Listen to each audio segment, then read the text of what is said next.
In the sweltering summer of 1984, the heavy heat blanketed the abandoned fields of Ellabell, Chatham County, Georgia, like a damp, suffocating quilt.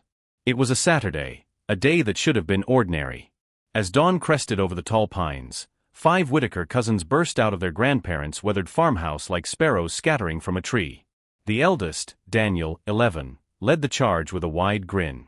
Behind him followed Emily, 9, Joshua, 8, Grace, 7, and little Noah, only 5, clutching his tattered stuffed bear. From the porch, their grandmother, Margaret Whitaker, called after them, waving a butter-slicked wooden spoon. "Y'all don't go near that well, you hear me." But the children didn't listen.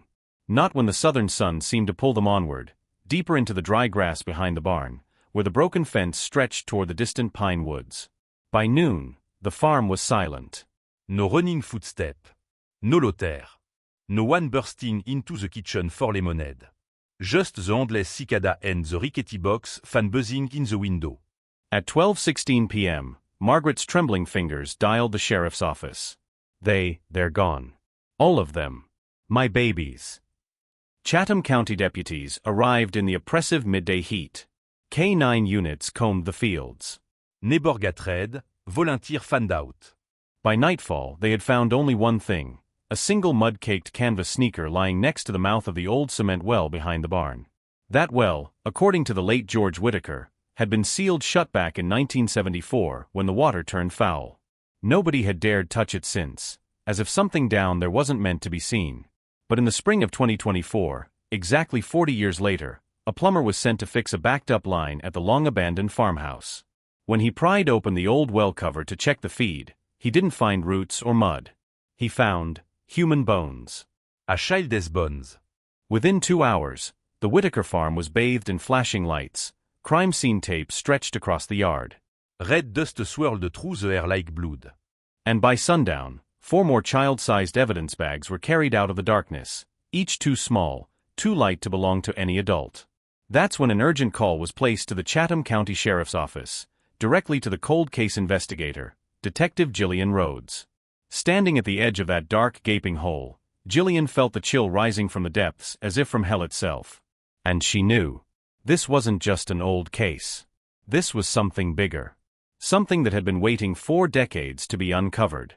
July 14, 1984, Ellabell, Chatham County, Georgia. That morning began like any other.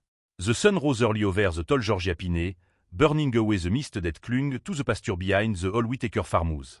In the kitchen, the smell of frying fat and cornbread drifted out the open window, thick in the heavy air. Margaret Whitaker, then 52, stood on the porch, leaning against the railing, her apron already damp with sweat. From here she could see them, 5 children darting barefoot through the knee-high grass, their laughter ringing out across the fields. Daniel, the oldest at 11, wiry and freckled with a slingshot in his pocket, was already halfway up the fence line. Behind him was Emily, 9, her blonde hair loose in the breeze, then Joshua, 8, chasing a butterfly through the weeds. Grace, 7, crushed low, braiding wildflower into a little crown. And Noah, just 5, trailed behind, clutching his battered stuffed bear, thumb still tucked in his mouth. Margaret called after them, waving a wooden spoon slick with bacon grease. "Don't you go near that well, you hear me? You hear your grandma." But her voice was carried off by the hot wind, lost in the brightness of the morning. The well, really just a cement cistern behind the barn, had been sealed for years. Everyone in Ellabell knew the stories. The water turned black sometime in the 70s, and George Whitaker himself had hired men to weld the lid shut and pour concrete around it. Too deep, too dark, too easy to fall in, folks said. Others whispered worse. Bad water, cursed ground, spirits down there, but no one ever paid it much mind. Not until that summer. By noon, the house had gone eerily quiet. Margaret stood by the sink, apron clinging to her, straining to hear. Footsteps on the porch, screen door banging, a burst of giggles from the field. There was nothing. The ticking clock on the wall seemed deafening. Even the cicadas outside had fallen silent, as if the whole field was holding its breath. She called their names, one by one, then all at once, her voice cracking in the heat. Daniel. Emily. Josh. Grace. Noah. Where are you?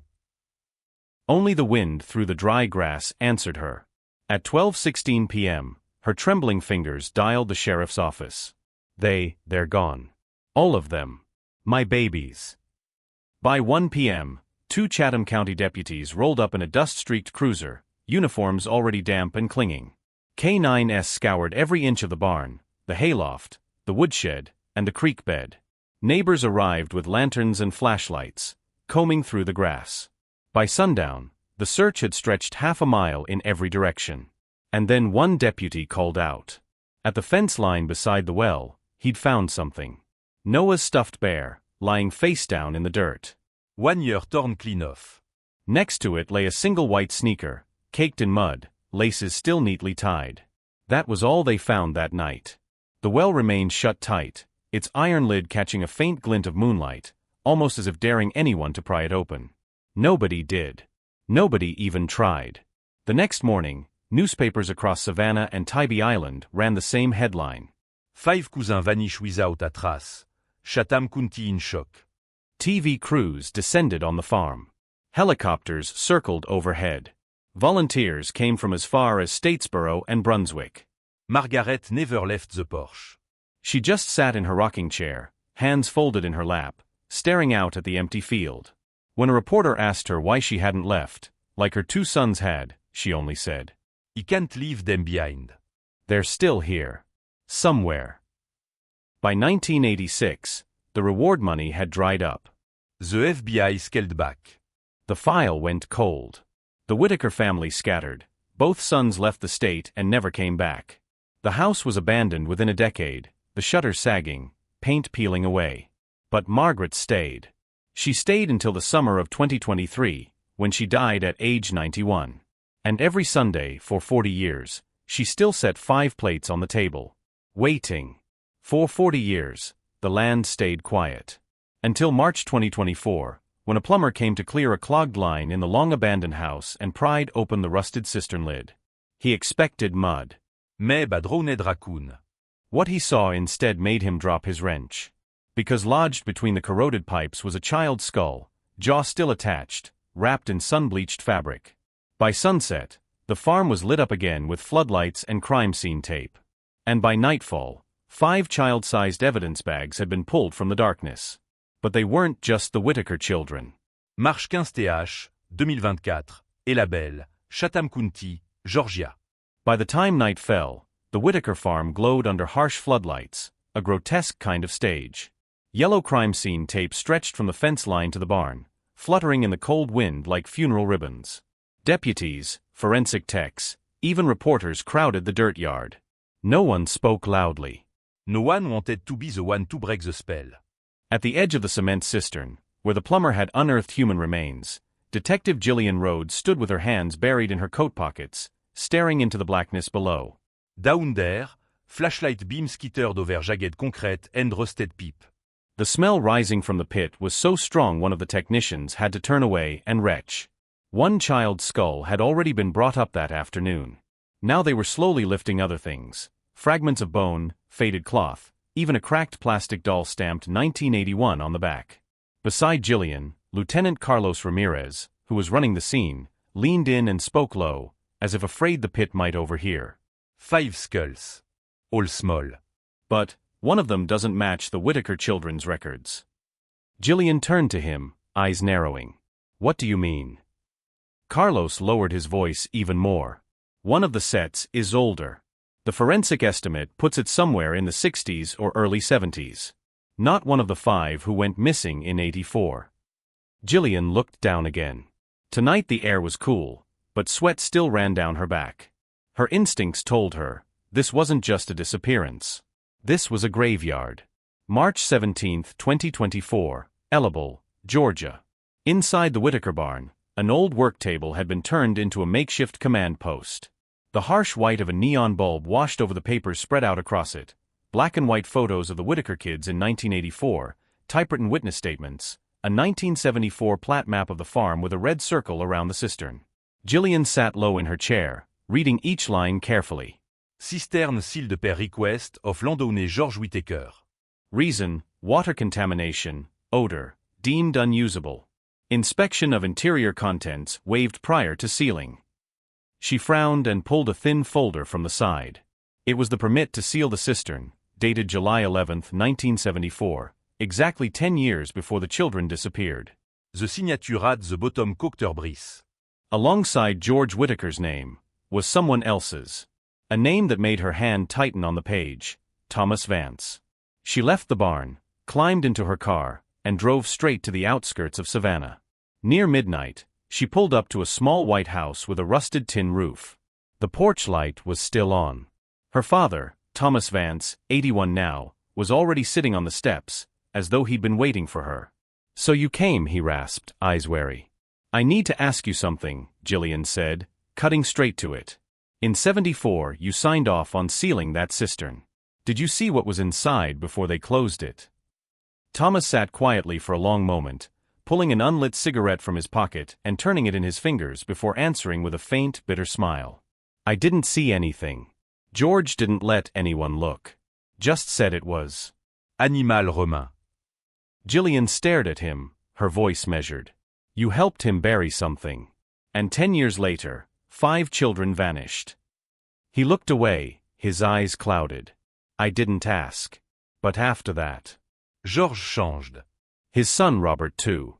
Wouldn't meet anyone's eyes. Skittish any time someone mentioned the kids. Jillian turned toward her car, but her mind was already racing. If something had been buried in '74, then who, or what, came back in '84 to finish it? That night, Jillian sat alone in her motel room, spreading crime scene photos, forensic reports, and decades-old witness statements across the bed. One Polaroid caught her attention, a faded photo of 5 children standing in a line by the barn, their faces scratched out by something sharp. On the back, written in a jagged hand. "The circle is not yet closed."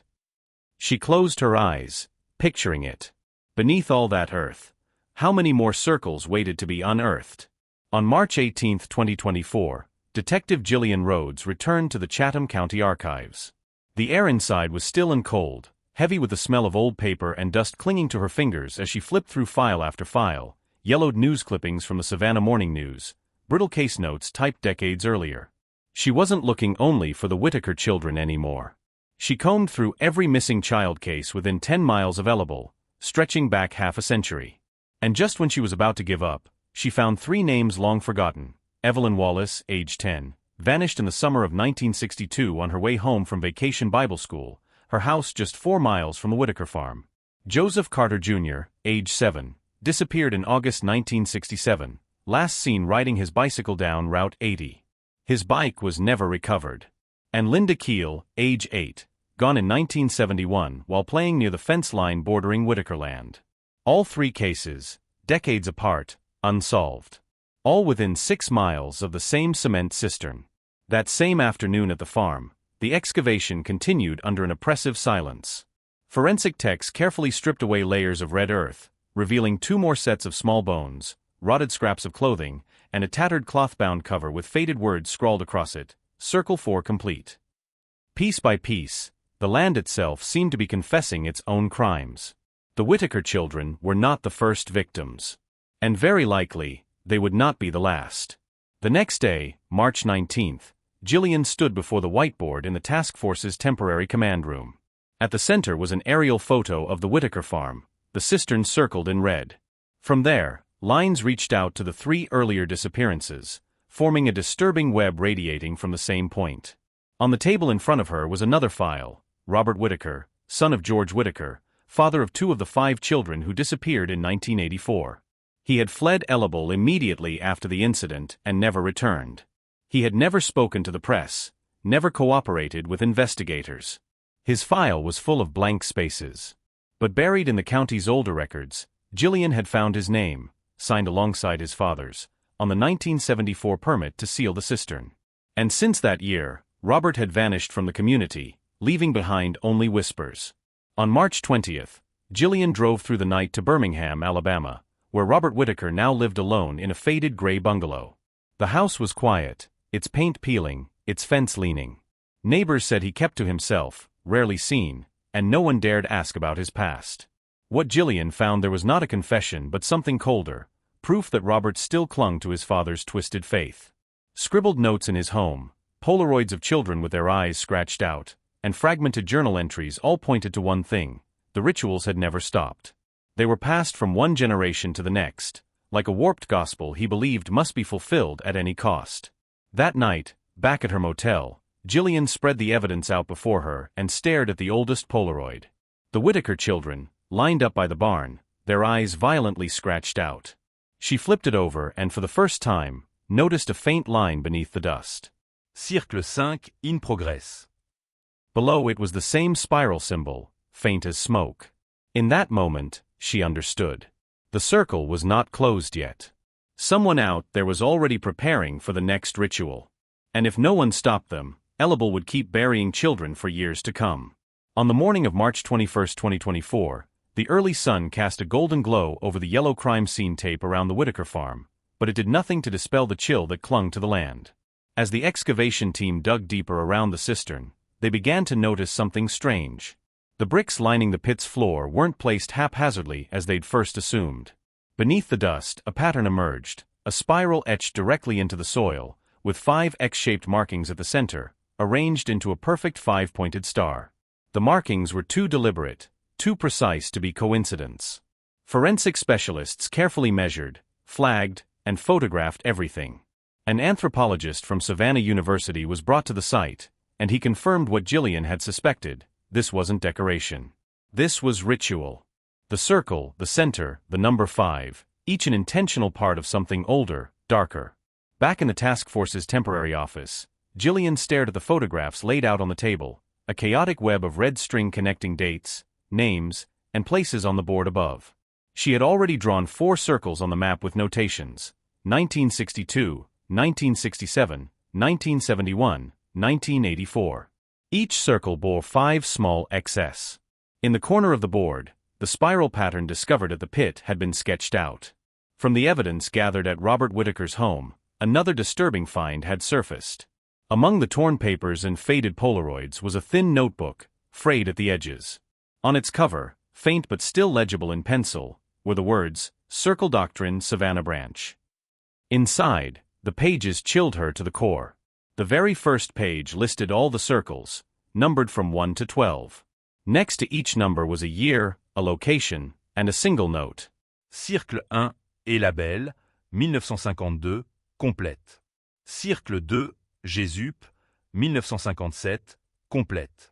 Circle 3, Port Wentworth, 1960, complète.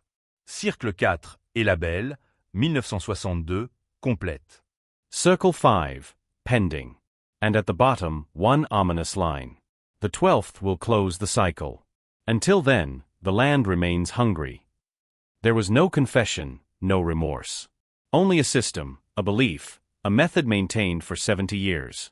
That night, Jillian returned to the site long after the floodlights had gone dark. She stood alone at the edge of the pit, staring at the spiral below. The earth, which had seemed quiet for so many years, now revealed its terrible truth: it had never been just a field. It was an altar. An altar that demanded small lives in sacrifice. In the dark, the wind whistled through the grass like faint whisper. And Jillian realized then, this circle wasn't finished. It was only waiting for someone to complete it. On the morning of March 22, 2024, an urgent call from the regional FBI office was routed directly to Jillian Rhodes. They reported that ritual markings similar to those at the Whitaker farm had been discovered in a forest clearing outside Jessup, more than 50 miles south of Ellabell. When she arrived, the sight that greeted her was chilling. In a clearing amid the tall pines, 5 rectangular stones, each about the size of a cinder block, had been arranged in a precise pentagon. At the center, a faint spiral pattern was carved into the earth, surrounded by dead pine needles. The air smelled of damp decay, and the light filtering through the canopy cut across the ground in cold, narrow beams. The forensic team had already begun excavating shallow, freshly dug graves around the stones. In 4 of them, they uncovered the remains of children, small bones, rotted clothing, a few scattered toys. The 5th grave was empty. A preliminary FBI report indicated that the 4 recovered victims likely matched children who had disappeared between January and March of this year, each from a different county along the Route 84 corridor. No one had previously connected these cases. The Circle Doctrine notebook Jillian had found in Robert Whitaker's house had listed Circle 5 with one brief note: in progress. Everything aligned with terrifying precision. She knew now that this was no longer just about graves of the past. The fifth circle had already begun, and whoever was behind it was still at work. That evening, in the task force command center, Jillian laid the latest crime scene photographs out before her. 4 children, 1 empty grave, 5 stones, the spiral, each element perfectly in place. On the map of southeastern Georgia, 5 red circles were now marked, stretching from Ellabell to Jessup. Each circle was just a single point, connected to the others by trembling red threads pinned to the corkboard. She understood now that this was not the work of a lone madman. This was a network, a system, planned meticulously, nourished over 70 years, its roots clinging to the soil like something alive. Late that night, back in her motel room, she lay awake, unable to shut her mind off.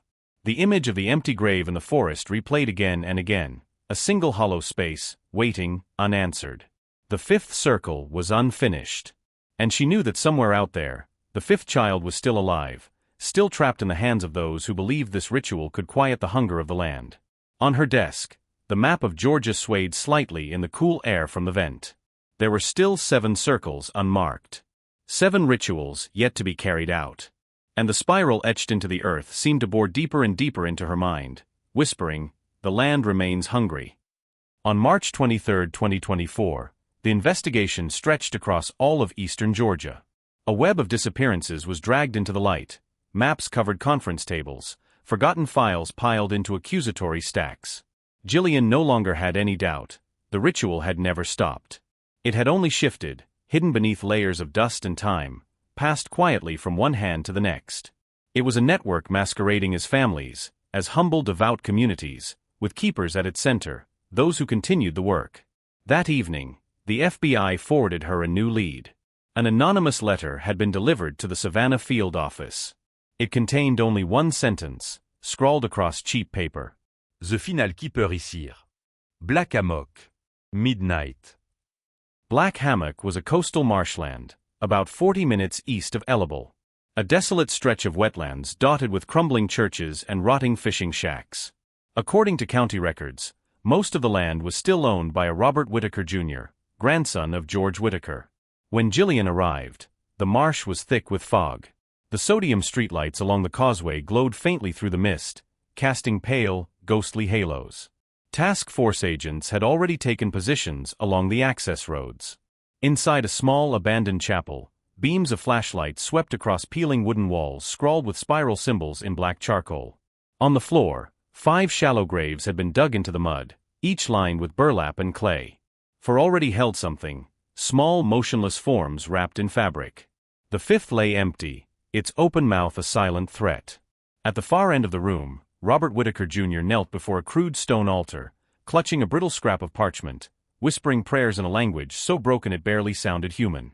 On the altar, a small iron key rested precisely at the center of a spiral drawn in soot. Jillian didn't move closer. She stood at the threshold watching, as though witnessing the inevitable conclusion of a tragedy decades in the making. The air in the chapel was thick with extinguished candle wax and the damp, sour smell of earth. Above him, carved faintly into the wood beam, were the words, "The final circle closes with the keeper." The raid was swift. Robert Jr. didn't resist.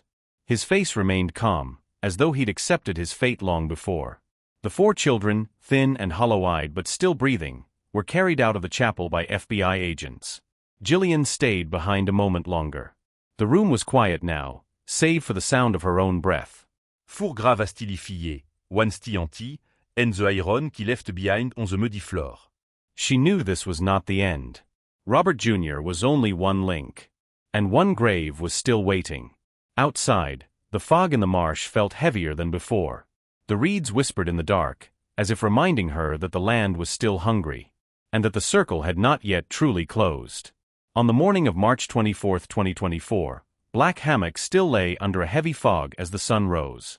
Outside the crumbling chapel, the muddy ground was stamped with the footprints of the task force, but inside, everything remained as it had been the night before, 4 children rescued, 1 grave still empty, and the iron key lying exactly at the center of the spiral painted on the floor. Jillian returned to the site, this time alone. There were no more floodlights, no more yellow tape. Only the sound of crow and the reed whispering outside. She walked slowly across the rotting wood floor and stopped at the altar where Robert Jr. had knelt. She crouched, studying the iron key, its rust speckled like dried blood. Around it, the spiral, now faint and smudged, still curled outward in perfect arcs, a labyrinth etched into the mud. In her hands was the FBI's latest report, a total of 6 circles now confirmed. 4 mass graves already excavated: Ellabell, Jessup, Port Wentworth, and Black Hammock. 2 more rituals traced back to the 1950s, predating even George Whitaker's first known ceremony, uncovered in smaller, more remote communities. But 6 more circles were still unaccounted for. That evening, in the FBI's temporary command center, Gillian spread a full map of Georgia across the table. She placed red pins where each of the 6 circles had been found, connecting them with delicate red thread.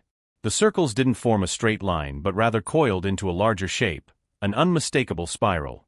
It was no longer just a series of burial sites. It was the ritual itself.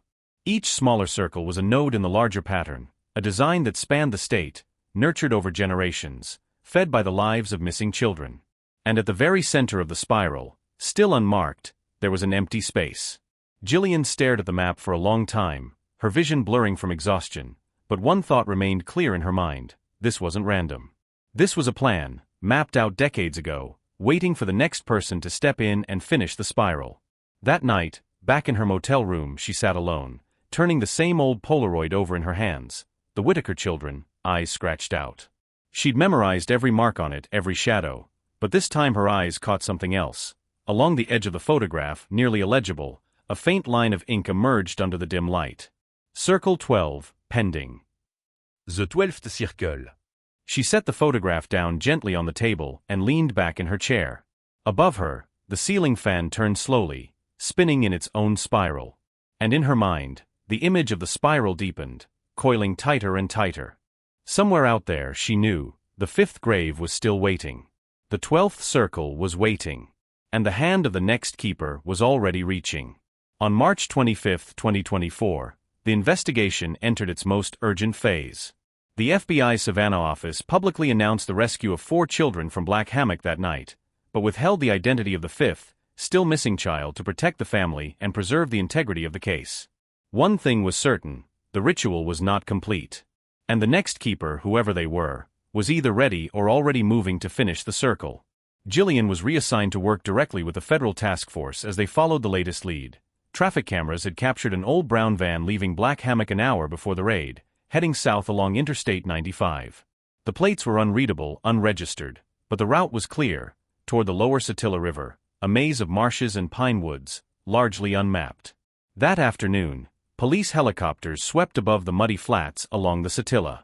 From above, Gillian saw black streaks of wet earth winding between tall grasses, faint paths disappearing into reeds, lonely shacks rotting in the brackish water. Everything below seemed to be hiding something. As dusk fell, a ground patrol spotted the van, abandoned on a dirt path leading into the woods. Its doors hung open, the back seat littered with burlap and smudges of black soot. Scrawled in charcoal on the dashboard was a familiar spiral. Gillian followed the raid team into the forest. The tall reeds clawed at her arms, the mud sucked at her boots, the air heavy with the salt stink of the marsh and the smell of damp earth. Flashlights carved trembling beams across the tree trunks. At last they reached a small clearing at the water's edge. Their light swept across a scene that silenced everyone: a freshly dug circle, 5 neatly lined pits, each lined with burlap and clay. 4 were already filled, and the 5th, a boy, maybe 8 years old, his hands and feet bound, a cloth gag in his mouth, sat trembling at the edge of the final empty grave. Next to him stood a man in a heavy jacket, back straight, holding an iron key. He didn't run. He just stood there, staring as if he'd been waiting. He was the successor, the latest keeper of the circle. The raid team moved fast, slamming him into the mud without a sound. The 5th child was freed at once, shivering in the arms of a rescuer, his wide, terrified eyes still alive. Gillian didn't look at the man again. Her gaze stayed fixed on the pits, on the gray burlap dark with water, on the spiral etched faintly into the dirt, already blurring under the mud. In that moment, she understood a truth even darker than the crime itself. Even if the ritual was stopped here, its believers would not vanish. The circle had been sown into this land for 70 years, like roots buried deep, like a whisper that rose from the earth itself. That night, after it was all over, she stood alone at the edge of the woods, looking out over the marsh, silvered under the moon. The wind moved through the reeds in a soft, restless hiss. And somewhere in the dark, it seemed the earth itself was still whispering. The land remain ungris. On March 26, 2024, Ellabell awoke in silence. News of the raid in the Satilla Marsh dominated the morning headlines. 4 children rescued, the 5th found alive, the suspect apprehended at the scene. The media called it the end of a nightmare that spanned 70 years. But Gillian knew it wasn't truly over. At dusk, she returned to the Whitaker farm. The land was empty now, no more crime scene tape, no more floodlights. Only the ruts left by excavation vehicles and faint boot prints still pressed into the dry earth. The cement cistern stood exposed in the middle of the field, its steel lid cut open, the mouth of the well black and silent as though it had never swallowed anything at all. But Gillian could still feel it, something clinging to the air, a faint sour breath rising from the soil. She walked slowly around the pit, crouched down, and let her fingers trace along the rim. The spiral markings had been scoured by shovels and boots, but fragments of them remained, like claw marks etched into the stone. In her mind the images returned, the Whitaker children, the burial pits across the state, the red threads crossing her map, all forming one great circle, coiling tighter and deeper, unwilling to let go. A week later, the Whitaker farm was officially seized and sold to the county. The old farmhouse was torn down. The barn vanished. In its place, a new wooden sign was erected, carved with quiet dignity. Memorial Field in memory of the lost. On the grass, 5 smooth stones had been laid in a small spiral. Around them, wildflowers had begun to bloom again, daisies, dandelions, and patches of bright yellow sunflowers, the first flowers to grow here in years. The day Gillian visited one final time, the sun had just dipped below the trees, shadows spilling across the field like a thin veil.